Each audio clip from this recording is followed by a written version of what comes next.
과 특별한 인연이 있는 곳입니다. 고구려의 이제 아도화상이 이제 신라에 왔는데 그때 당시에 신라 왕실에 중국에서 3가지 물건이 전해졌었어요. 근데 아무도 이제 신라 사람은 아무도 몰랐어요. 그래서 이제 수소문을 한 거죠. 혹시 이거 아는 분이 있나? 그랬더니 이제 그 아도화상을 스승으로 모시고 있던 모래 장자가 아도화상을 궁에 추천을 하게 됩니다. 왜냐하면 아도화상은 중국에서 유학도 했었고 또 고구려에 또 그때 당시는 고구려는 외국이었어요. 다른 나라에서 오신 분이기 때문에 잘 알 수 있지 않을까 해서 왕의 추천을 해서 이제 가게 되는데 아도화상에 가보니까 한눈에 보고 알았어요. 3가지 물건이 뭐냐면 사람을 닮은 형상, 그런 상이 하나 있고요. 그 다음에 다리가 3개 달린 그릇이 있고 그리고 작은 막대 같은 것이 여러 개 있는 거예요. 그래서 왕이 물었어요. 이게 뭡니까? 그러니까 이제 아도화상이 일러주기를 사람의 형상은 부처님이라는 분이고 이 다리 3개 달린 그릇은 향로다.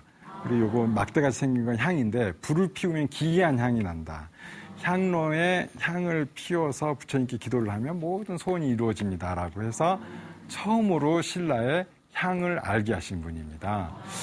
그 소원이 또 이루어진다고 얘기하니까 왕이 마침 그 딸인 상국공주가 되게 몸이 아팠어요. 그래서 우리 공주를 위해서 좀 기도를 해줄 수 있겠습니까? 하니까 아도화상이 일주일 동안 향을 쉬지 않고 피워 올려서 공주의 병을 낫게 합니다.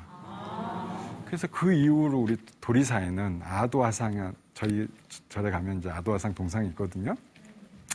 아도화상에 향을 피워서 공양을 올리면 병이 난다는 전설이 지금도 전해져 내려와요. 그래서 도리사에 오시는 분들은 꼭 향을 피우고 갑니다. 그래서 저희는 누구에게나 그 향을 권해드려요.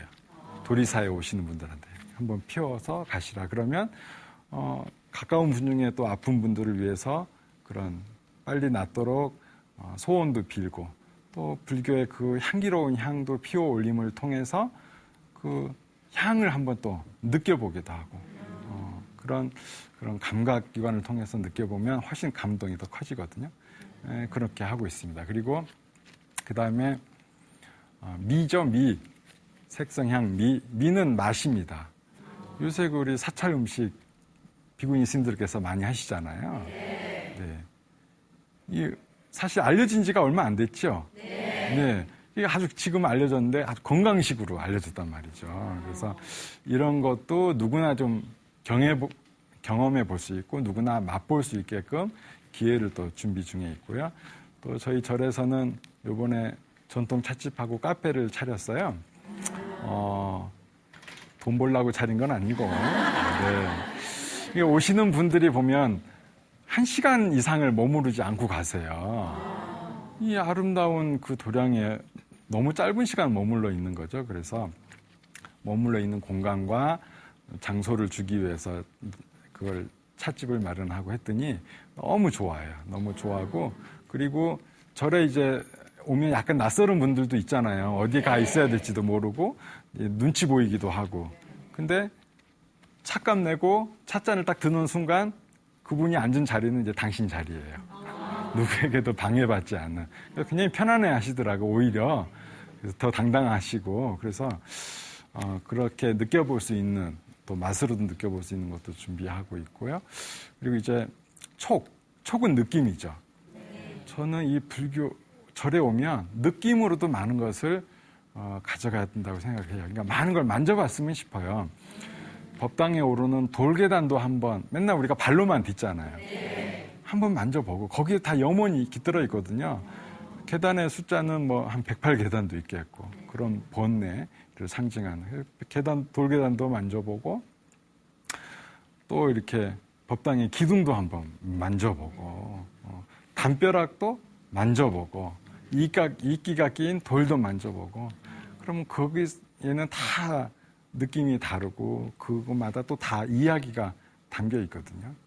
저희 절 같은 경우는 저희 절에 오면 뭘 만져보냐면 우리 그 태조 선원이라고 있어요. 거기 마루를 다 만져봐요.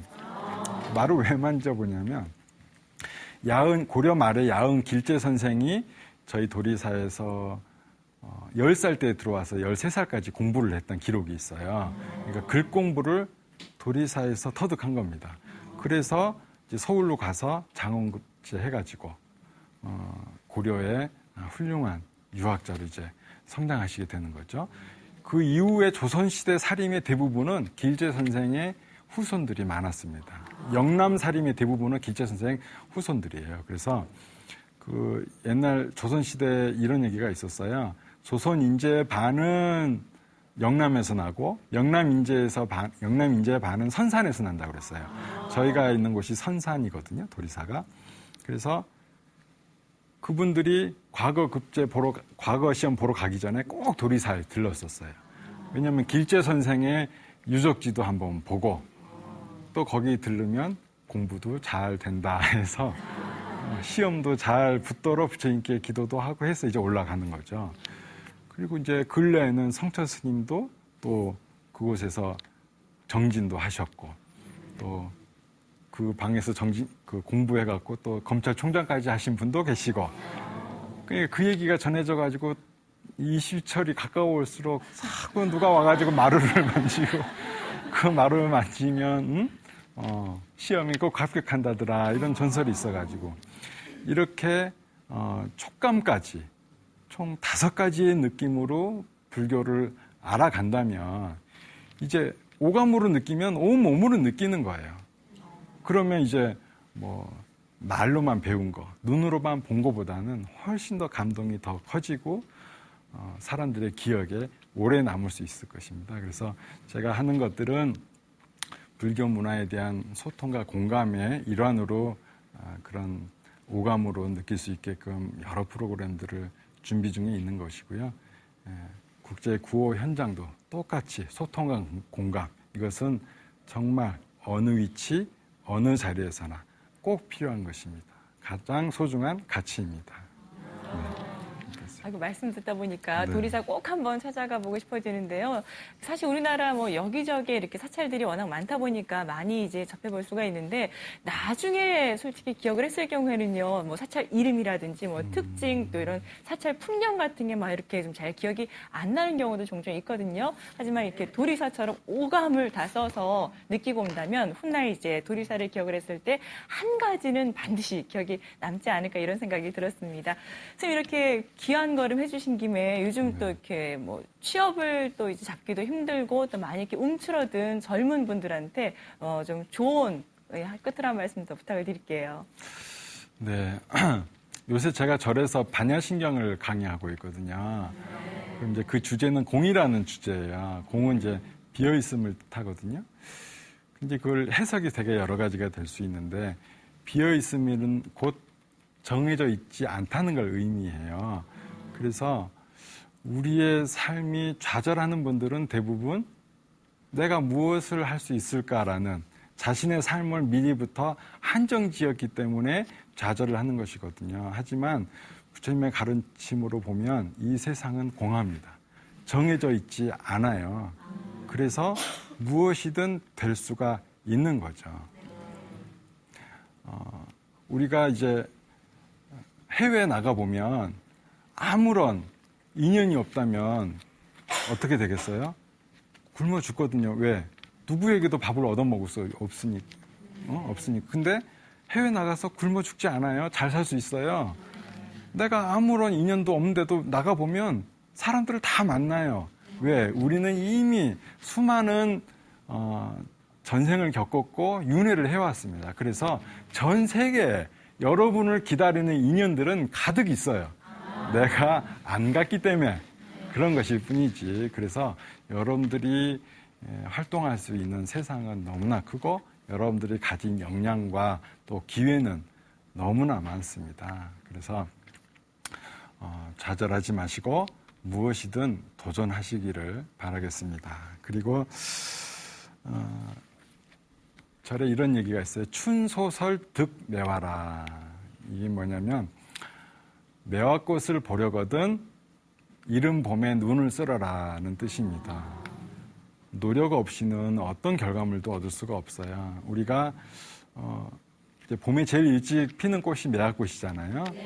그런데 눈을 안 치우고 매화꽃 밑에다가 이렇게 눈을 쌓아두면 매화꽃이 어쩔 땐 진달래보다 늦게 필 때가 있어요. 그래서 이른 봄에 아름다운 매화꽃과 그 향기를 맡고 싶다면 그 밑을 깨끗이 쓸어주는 거죠. 그러면 우리는 그 결실을 볼 수가 있는 겁니다. 그래서 우리는 보면 이게 준비 과정 없이 결과만을 얻는 또 좋은 결과만 기대하는 경우가 되게 많아요. 하지만 준비 없이 좋은 결과는 절대로 있을 수가 없어요. 나타나지가 않아요. 그래서 언제나 무엇이든 많은 준비를 해야 돼요. 저는 이제 구호 현장에 가면 짐을 좀 자주 싸요. 자주 싸면 이제는 처음에 짐 쌀 때는 한 이틀도 걸렸어요. 넣어놨다가 필요 없으려나? 뺐다가. 지금은 한 30분이면 후다닥 짐을 싸요. 그러니까 꼭 필요한 것들을 가져가는 거죠. 필요하지 않은 것들을 가져가면 진짜 이름 그대로 짐이 돼요. 그래서 내가 먼 길을 떠나려면 짐을 잘 싸야 하듯이 내가 이루고자 하는 목표가 있으면 가방 안에 하나하나 꼭 필요한 것 넣듯이 내가 목표에 필요한 것들을 준비를 해 나가면 생각보다 빨리 여러분이 원하는 목표에 도달할 수 있을 것이라 생각을 합니다. 그리고 또 한 가지 말씀드리고 싶은 건 작심삼일해라 하고 싶습니다. 원래 뭐 정초 때 제일 많이 듣는 말이잖아요. 정초에 좋은 계획 많이 세워뒀다가 또 못 지키면 이제 어른들이 잔소리 하시죠. 아이고, 너 작심삼일 할 줄 알았다. 근데 그럴 수 있어요. 누구나 언제든지 계획한 목표에 도달하긴 쉽지 않거든요. 그러면 실패하면 그때부터 다시 시작하면 돼요. 3일밖에 못 지켰으면 다시 4일째 되는 날 계획 세워서 자, 지금부터 시작! 또 3일 하면 되는 거예요. 또 이제 6일 지나고 또 시작하고 그러면 계획했던 일이 10일 동안 지속되고 20일 동안 지속되고 한 달 동안 지속되고 계속 반복해서 결국은 처음 계획했던 일을 다 지켜나갈 수 있게끔 되는 거예요. 작심삼일 했다고 아이고 나는 내 인내심은 여기가 끝인가 봐 하고 포기하시지 말고 거기서부터 다시 시작하면 되는 겁니다. 제가 그 일본에 이제 동일본 대지진 때 갔는데요. 이제 이틀째 되는 날 출발을 했어요. 근데 도착하고 나니까 저희는 이제 그 쓰나미 피해 현장까지 가야 됐어요. 그리고 이제 도착을 해야 되는데 갈 방법이 없어요. 왜냐하면 도로가 끊겨서 차량이 운행하지를 않아요. 기차도 운행하지 않고 버스도 운행하지 않고 그러면 이제 트럭도 역시 운행하지 않고 뭐 봉고차나 택시를 이용해야 되는데 그때 당시에는 그 개인당 8리터의 기름밖에 배급을 주지 않았어요. 8리터 갖고 얼마를 가겠어요. 목적지까지 도달할 수가 없어요. 근데 8리터를 주는데 그 기름 얻기 위한 줄이 한 3km씩 주유소 하나마다 이렇게 서 있어. 그래갖고 보통 2시간에서 3시간 걸려야 기름을 얻는 거야. 그러니까 그냥 기름 얻으러 대기하고 이동하다가 한 2리터는 또 먹어요. 그렇게 그 어려운 상황이에요. 그리고 막 원전은 뭐 뻥뻥 터지지. 그러니까 다들 안 간다고 그러는 거예요. 저희가 이제 일본에 있는 모든 인맥을 다 동원하고 이제 해서 총 11가지 방법, 갈 수 있는 방법을 마련을 했어요. 그래서 시도를 다 했어요. 근데 첫 번째 방법 안 돼요. 두 번째 방법 안 됐어요. 세 번째 안 돼, 네 번째 안 돼, 한 대여섯 번째 하니까 다 안 되는 거라. 여섯, 일곱 번째 방법도 안 될 것 같아요. 역시나 안 돼요. 잘못하다가는 갔다가 현장 가보지 못하고 비행기 시간 다 지내갖고 돌아와야 될 뻔하는 거예요. 근데 11가지 방법을 제가 썼다고 그랬잖아요. 맨 마지막에 이게 되겠어? 라고 한 방법이 뭐였냐면 이게 니가타 쪽으로 이렇게 돌아서 가는 게 있었는데 거기 이제 표를 예약을 해놨어요. 차가 운행을 안 하는데 그냥 예약을 걸어놨어. 근데 그게 풀린 거예요. 그날 아침에. 그 덕분에 이제 갈 수 있게 됐죠. 저희가 만일 한 3번 하고 4번 도전하다가 안 되고 에이 안 된다. 이건 안 되는 일이야? 돌아가자 하면 어떻게 됐겠어요? 그 정말 도움이 필요한 사람한테 우리는 아무런 도움도 주지 못하고 그 일은 정말 끝나버렸을 겁니다.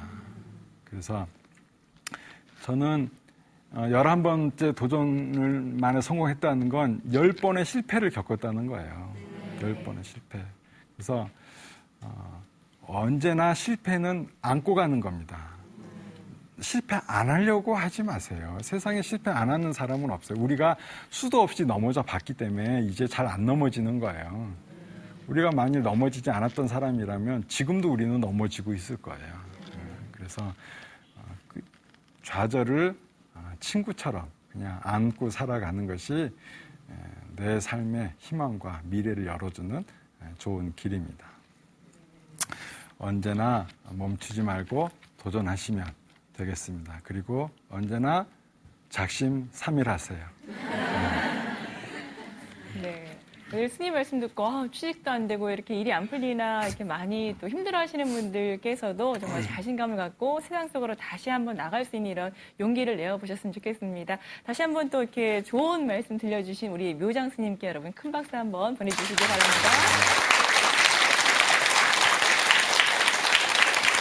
스님 오늘 말씀 잘 들었습니다. 국제고 현장 이야기 또 이렇게 세계화에 대해서 말씀을 쭉 들려주셨는데 아까 그 사찰 음식도 말씀을 이제 하셨습니다만 요즘 건강식 또 자연식으로 많은 사랑을 받고 있기도 하고요. 사찰도 또 템플스테이 좋아하시는 분들 또 외국 분들도 많이 찾으시는데 불자 아닌 분들한테도 더욱더 사랑을 받는 그런 장소가 되었으면 좋겠습니다. 예, 자 오늘 또